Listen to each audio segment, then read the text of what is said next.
Good evening, and welcome to another episode of Rise and Thrive with Astaire. This evening, we're going to be talking about creating a vision for our lives and how to make that vision a reality. But before we go further, I want you to subscribe so that you can find out every time a new video is coming out. Because at Rise and Thrive, we are here to help you to rise above the challenges that get in the way of us being our best selves and having the life that we dream of. So if you hear something tonight that rings a bell for you or resonates with you, I want you to put in the chat, Bing. And I call my Rise and Thrive crew, I call them my climbers. Why? Because we are steady climbing up the stairs of life to have the best and reach the top and help others as we go along.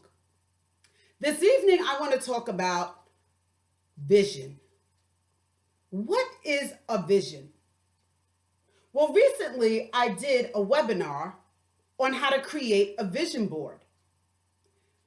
A vision is something that allows you to see in the future. And a lot of times we tend to go through life just day by day without being intentional about the things we do. So one of the reasons why I created the vision board webinar was so that people could get focused for 2021 on not only what it is they want to achieve, but what it's going to look like. When you are creating a vision board, the first thing you want to do is sit down and have some reflection time. Think about where you want your life to be 5, 10, 15, even 20 years from now. Now, given that it's still the pandemic, people are saying, I'm just trying to get through today. But one of the powerful things about having a vision board is that you have a vision of where you want to go. So you're not just living for today, but your choices for today are being engineered so that your tomorrow looks brighter than today. And we definitely need something to keep our eyes on other than God during this pandemic. A vision helps us for a number of reasons. One, as I said, it gives us something to look forward to. 2, it helps us to start living our lives more intentional. So we're not just haphazardly going through the day. 3, a vision gives you hope. And during these times of racial discrimination, racism, people out of jobs, we need to keep our hope. Habakkuk 2:3 says, write the vision and make it plain. And I used to wonder why. But as I've gone through life, I understand that when you have a vision, you have something that is ahead of you. And it's not just about you. You realize you are part of something bigger because the vision you have for your life is not just attached to you. And it's not just attached to your family members. There are gifts and talents and abilities that God has placed in each one of us, and everyone has at least one talent. What happens though is because we don't have a vision of how we want to see our future and we want our future to be, we tend to just go along with life and let life kind of like a river just push us along instead of being the one in the boat steering and having an idea of where we actually want to go. So a lot of times it's so easy to just be that boat without a rudder with no place to go. So it just keeps drifting in the ocean. But the bottom line is we're not here to drift. We are here because God has a purpose and a plan for our lives, even if we don't know God. And I remember before I became a believer, I didn't know God. I was brought up with religion, but I didn't understand there was a purpose and a plan no matter what I went through in my life. And that there was someone who was looking out for me when I didn't even know they was really looking out. I say that because so many times we think we are alone. we think, what's the purpose of being here? And some of you right now, you've actually thought about suicide. You've thought about ending your life because of the challenges you are going through. But one of the things about having a vision and a vision board, it gives you something to hold on to. And I want you to know that no matter what is going on in your life, that there is a purpose and a plan for your life. And one thing I know, having been brought up abused, brought up in a girls group home, I still went on and got my education, being ostracized from my family, and I'm one of 9. There are so many different challenges that I went through from my teenage, really since I was a little kid, truth be told, since I was like 5 years old. But what I began to see in retrospect, there's so many tragedies that happened to me, burying 2 brothers. All of these things helped me to become who I am today. And because of those different experiences, as horrible as they were, God has still used it for me to help others. So I say all that because a lot of times we lose hope. And we think that the things we're going through is the end of the world. And I just want somebody out there to know it is not the end. And God will take your ashes and he will make it into beauty in ways it boggles my mind sometimes when I think about all the challenges and disappointments and heartbreaks and abuse I went through and what God has done with that. So having a vision helps us to keep our eyes on the prize, that we are here not just for ourselves, but we are here to help and make a difference in the world. So one of the things you want to do in creating a vision is, first of all, have some quiet time. Think about where you want your life to be 5, 10, 20 years from now. Because we're going to be somewhere, and hopefully on the planet. And even if our time is shorter, the fact that we are creating a vision and going to have a plan and some goals to actually meet, that in itself is powerful because who knows how long we have left. So why not make the most of time now? So you want to reflect on your life. You want to reflect on different areas of your life. And one of the things I do before the year ends is I take some time to reflect and think about what's working in my life, what do I like that's good, and then what are the areas that I want to improve on. And that becomes the foundation for my vision for the future. And it's very important that we don't just focus on what we're going through now, because what you see today could disappear tomorrow. We know so many people who, because of a hurricane, right? Natural disasters, a tsunami, everything that they worked years for is just gone. But having a vision for your life allows you to pick up those little pieces again and start over. It is so important to take time to reflect and just be silent and ask yourself and ask the Creator, what is it you see for my life? So once a year, I set aside specific time to do that. But throughout the year, every couple of months, I come back and I look at what are my annual goals? How do I create the goals? Because I have a vision of how and things that I want to do in my life. During the webinar, people had questions about, well, how do I know what it is I want to do? How do I make the time? And the reality is we make time for what is important.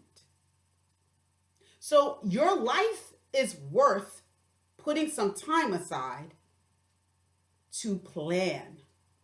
And it doesn't mean that everything's going to go as you think it is. We know that life happens in the midst. However, in the midst of life happening, we still have something to keep our eyes on. So a vision is very important. Once we sit down and we think about and write down the different areas and things we want to see happen, you then want to start collecting pictures that reflect those different areas of your life. So if one of your goals is to make sure you go back to school and get your degree, then you want to have a picture with somebody, a grown person or whoever it is, with a picture of a diploma and looking happy. This is important because everything begins first in the mind. In order to see it, we have to first see it in our minds mentally, so then we can look at it physically. So when it does show up, we know not only what we were expecting, but what it's supposed to look like. Once you have an idea of the areas you want to work on and improve and set goals for, you want to actually write it down. And this is the difference with most people. 97% of the people just hope and wish. But the 3% that actually write it down, they have been proven from studies to actually get those things done. So by writing down your goals, once you have a vision of your life, in each area of your life, you are now putting yourself in the top 3 percentile. One of the things I want to talk about tonight is once you write down the goals, spend some quiet time on it. A lot of times, and I know I was so guilty of doing this, we have an idea, we have a dream, and we just start sharing it with everybody. But your dream is not for everybody at that moment. And sometimes with dreams and our goals, we've got to keep it kind of like the farmer. The farmer digs the soil, plants the seed in, and then he waters it. And he waters it, and he waters it. And he's not running around telling everybody, hey, look, I'm going to have a harvest in a number of months.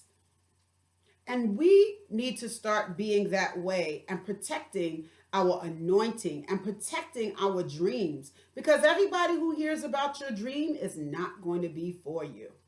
And this is a reality that needs to be addressed, because a lot of times we make goals, we mention it to someone, and the next thing you know, we wonder why we're depressed and putting it to the side, because people start saying, you can't do that. Oh, what makes you think you should do that?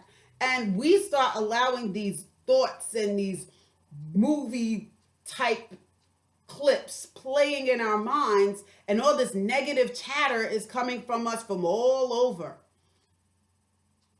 So one of the things I want to caution you about is just sharing your dream with everybody. There's a time and a season for everything. And when you are just like a baby nurturing that dream, you can't share it with everybody. You really want to only share it with people who can help you along the way, who are invested. Notice I said invested, not just because they're around you, but they're invested in you being successful. Now, here's a caveat you really need to understand. 9 chances out of 10, it's not going to be your immediate family. Why? Because they only see you in a particular light. They see you in certain circumstances, and they don't know what God has placed deep down inside of you, but they think they do.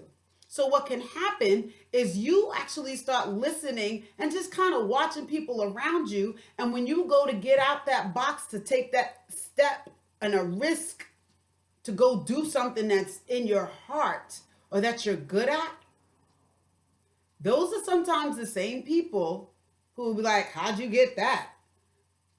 Oh, you think you cute now, right? And I know many of you can definitely relate to that.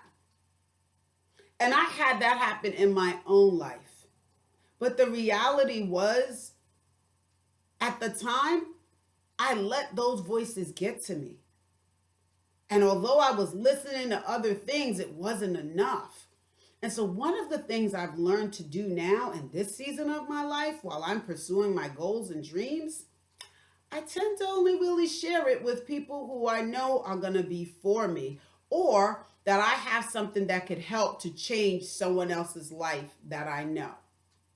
And those I don't know, I just share it with whoever else. But those in your closer circle, you may want to be much more mindful about it.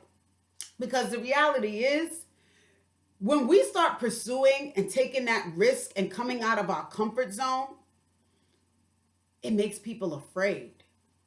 Like, afraid? Why would they be afraid? Because the reality is, you may be doing something that they didn't have the courage to do. You may be actually trying to leave a legacy for your family. You may be trying to make life more than what you currently have because you have a vision for how you see and want your life to be. But people can feel intimidated by that, depending where they're at in their life. So it's very important for you to protect your dream. And I'm just going to tell you ahead of time. Those same people who were like, oh, how you going to do that? Who you think you are? Those will be the same people. Yeah, I know her. I know him. Yeah, I was there. And even then, you got to bless them and keep it moving. So having a vision is very important. Writing the goals down is even more important. The next step is when you write down those goals, you want to pick and be specific about what each goal will not only be like, but written down in such a way that you're motivated to do it. And that will be in my next video about SMART goals. Because when we have a vision, we've got to be real smart about not only who we share it with, but the actual plans and steps that we're going to take in order to achieve it. So stay tuned to our next episode on our series of goal setting, how to go from creating a vision to making it a reality. If you've heard anything in this video that you've liked, please leave a comment. If you have any questions, please put a question. If a bing moment stuck out to you, put bing. But my climbers, I want you to know God has a great plan for your life. And in order for that plan to happen, we've got to rise and we've got to thrive, and we've got to do it with wisdom, and we've got to do it with a plan. So again, this is Rise and Thrive with the Y, with the stare, and I look forward to seeing you on our next episode. Don't forget, hit that like button and share this with at least one other person. Have a great night.